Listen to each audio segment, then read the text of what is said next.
ഇതുപോലെ ഈ ഇന്ത്യയുടെ പാർലമെന്ററി ചരിത്രത്തിൽ ഈ അപ്പം ചുട്ടെടുക്കുന്ന ലാഘവത്തോടുകൂടി ബില്ലുകൾ ചർച്ചയ്ക്ക് എടുക്കാതെ ചുട്ടൊരു സർക്കാർ, അതിൽ നിന്ന് ഇത്തരമൊരു ചർച്ച അല്ലെങ്കിൽ സമവായം സംവാദമൊന്നും ആരും പ്രതീക്ഷിക്കുന്നില്ല. പിന്നെ അദ്ദേഹം പറയുന്നത് കേരളത്തിലെ ജില്ലകളുടെ കണക്കൊക്കെ പറഞ്ഞ് ഈ വിവിധ സംസ്ഥാനങ്ങൾ തമ്മിലുള്ള ഫെഡറൽ അനുവാദത്തെ തകർക്കുന്ന കാര്യം പറയുമ്പോൾ അദ്ദേഹം പ്രത്യേകമായൊരു ദുഷ്ടലാക്കോടുകൂടി കേരളത്തിനകത്തെ തെക്കൻ ജില്ല വടക്കൻ ജില്ല ഒക്കെ കഴിഞ്ഞ കുറച്ച് സമയങ്ങളായിട്ട് പറഞ്ഞുകൊണ്ടിരിക്കുന്നതിൻ്റെ ഉദ്ദേശം എന്താണെന്ന് അരിയാഹാരം കഴിക്കുന്ന ആളുകൾക്കറിയാം.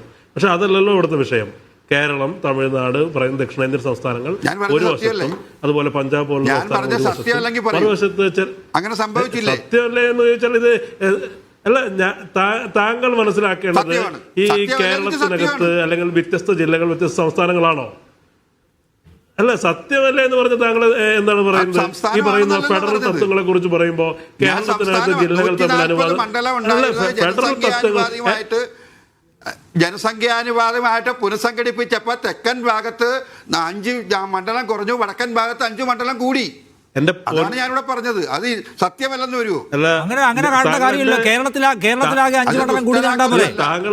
അല്ല, കേരളത്തിൽ 5 മണ്ഡലം കൂടി കണ്ടാ പോരെ? താങ്കൾ എന്റെ താങ്കൾ എന്റെ സമയത്തിൽ ഇടപെട്ടാലും ഞാൻ എതിർക്കുന്നത് താങ്കളുടെ കൂടെ എക്സ്പോസ് ആവാൻ തന്നെയാണ്. പറഞ്ഞോ. താങ്കൾ മനസ്സിലാക്കേണ്ടത് ഇന്ത്യ എന്ന് പറയുന്നത് യൂണിയൻ ഓഫ് സ്റ്റേറ്റ്സ് ആണെന്നേ.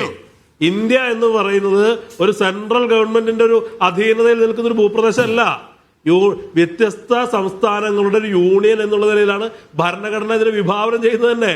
ആ അനുവാദത്തെ, ആ ഫെഡറൽ തത്വത്തെ തകർക്കുന്നതിനെതിരായിട്ടാണ് കോൺഗ്രസ് ഉൾപ്പെടെ ഇവിടെ സംസാരിച്ചുകൊണ്ടിരിക്കുന്നത്. അപ്പോൾ താങ്കൾ അതിനെ കേരളത്തിനകത്തെ വ്യത്യസ്ത ജില്ലകളിൽ വ്യത്യസ്ത സീറ്റ് നിലകളില്ലേ എന്നൊക്കെ പറയുന്നത് പരിപൂർണമായി അസംബന്ധമാണെന്ന് ആർക്കറിയാത്തത്?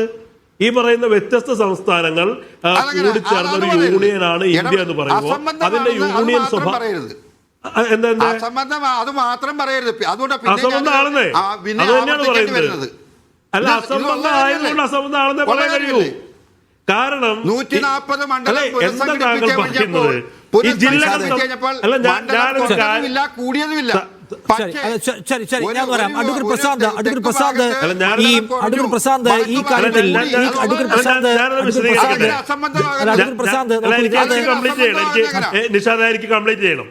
പ്ലീസ് അസംബന്ധമാണ്. കാരണം മലപ്പുറവും തൃശ്ശൂരിന്റെയും അല്ലെങ്കിൽ ഇടുക്കിയുടെയും കോട്ടയത്തിന്റെയും യൂണിയൻ അല്ല കേരളം. വ്യത്യസ്ത ജില്ലകളുടെ യൂണിയൻ അല്ല കേരളം. പക്ഷെ കേരളവും തമിഴ്നാടും ബംഗാളും പഞ്ചാബും ഉൾപ്പെടെ യൂണിയനാണ് ഇന്ത്യ. നിങ്ങൾ ഈ പറയുന്ന ജനസംഖ്യാനുപാതികമായിട്ട് സംഭവമാണ് പറയുന്നത്. പിന്നെ അസംബന്ധമാണെന്ന് എങ്ങനെ? പിന്നെ